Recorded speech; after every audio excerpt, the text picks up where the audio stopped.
Hey, Dunny, Vikings, they got your money, don't you worry. All right, so when news broke on Thursday that Danielle Hunter, Minnesota Vikings superstar edge rusher, was going to undergo season-ending surgery for the herniated disc in his neck, there was a little editorializing by NFL insider Ian Rapoport. So this is what he tweeted. Viking star Danielle Hunter is going to have surgery to clean up a herniated disc, knocking him out for the 2020 per me and Tom Pelissero. Min has a decision this offseason: make Hunter the highest paid defender in football or trade him. Have we seen the last of him in a Vikings uniform?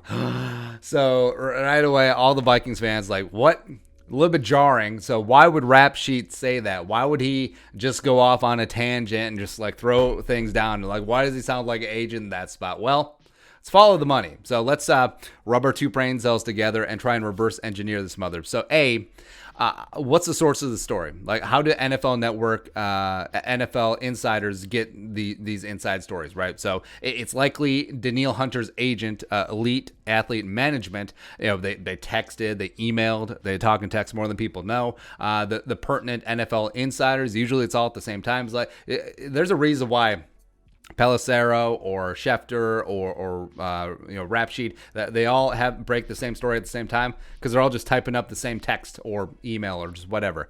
And also, agents love negotiating through the media. They do. And we pointed this out all off season when the Vikings have had contract negotiations. It's especially when you have fan favorites like Danielle Hunter, where teams will eventually cave to fan pressures. Like, how can you treat Danielle so badly? Like, he is trying to fight back and come back from injury for you. He's one of the best edge rushers in the league. And he took a less than market deal because he wants to help keep this team together. How dare you not pay him? All right, so that does factor in. And also, like we said, why do NFL insiders get all these scoops? Well, A, they're great at their jobs, yes. But also, B, they're not Woodward and Bernstein. They're not going through like shredded files like, Danielle Hunter's getting surgery on Thursday. All that stuff. No. So it is a lot of horse trading of information. It is a lot of scratching each other's backs and patting on poopers, right? So the agent's like, hey, rap sheet. So here we go. Put in that the Vikings need to step up their game and make Danielle the highest paid edge rusher in the NFL or trade him, blah, blah, blah. And then if you do that for us, we will continue to give you inside information like our other clients, like Odell Beckham Jr. It'd be good to have the inside info on OBJ, right? Or like Christian Kirk, the great Cardinals receiver, etc. So as well as we'll give you some of the temperature of what's going on in some of these NFL front offices. That is how the game is played. That's how the sausage is made. So training information. So Rapsheet didn't just go all YOLO and just, right, you know what? This is a sham. Danielle deserves to be paid or traded. So it's not like that, right? So, but also, he's got a point. Certainly has a point. Danielle is the 18th highest paid edge rusher in the NFL right now. Danielle next year is due a $12.15 million base salary, which is less than half of what the top edge rushers are getting paid. You look at Joey Bosa, you look at Khalil Mack, you look at Myles Garrett. It's less than half of what, I know you want to say elite edge rushers, but just the guys who are getting paid the most. And Danielle Hunter is certainly up in that strata in terms of caliber of player. Also, Danielle has 3 years remaining on his deal with $0 guaranteed. So another Rob Brzezinski special, but also, it work against the players. It does. So a market correction does need to be made. And I know, I can hear it's like, well, why would the Vikings pay a guy who already signed his contract? He signed the contract, blah, blah, blah, blah, blah, blah. Well, if and when Danielle does make a full recovery, he'll be 26 years old. He'll be coming off of back-to-back 14.5 sack seasons, as well as he was second in pressures in the NFL in 2019. That's why.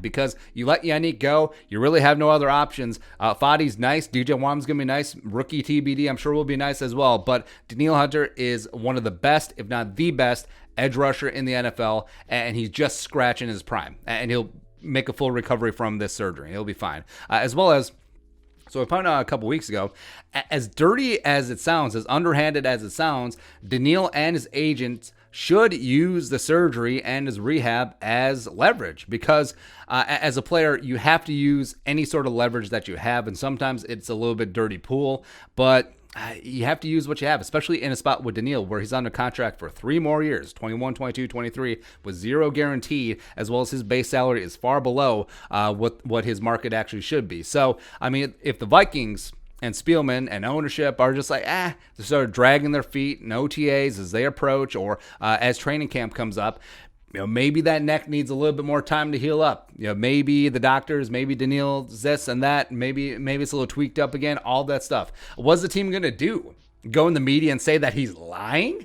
How's that going to play amongst the fans? Probably pretty terrible. So Danielle can use this to his advantage if it comes to that, if the Vikings do take it to the mat, but I don't think they will. I think the Vikings understand what they have in Danielle Hunter. I think that they are pretty good at taking care of their own. I think that they will give Danielle Hunter a freshening up of his contract. Ben Gessling, Star Tribune, tweeted this out. From what I've heard on Hunter, Vikings have no interest in getting into a contract standoff with him. They know what he means to the team, but given he's the 18th highest paid edge rusher in the NFL, demands obviously from his camp are worth keeping in mind. And also you factor in part of Yannick's punting could be that they couldn't pay Danielle top dollar and Yannick, or they couldn't justify paying Yannick top dollar, and then Danielle Hunter's on his deal like, hey, what? He's been here for like 6 minutes. What about me, huh? So I think that they will rectify things with 99. And the Vikings, I think, can do this smartly. So they can add 2 years or 3 years onto his existing deal to average out him near the top. That would take him through 30 years of age.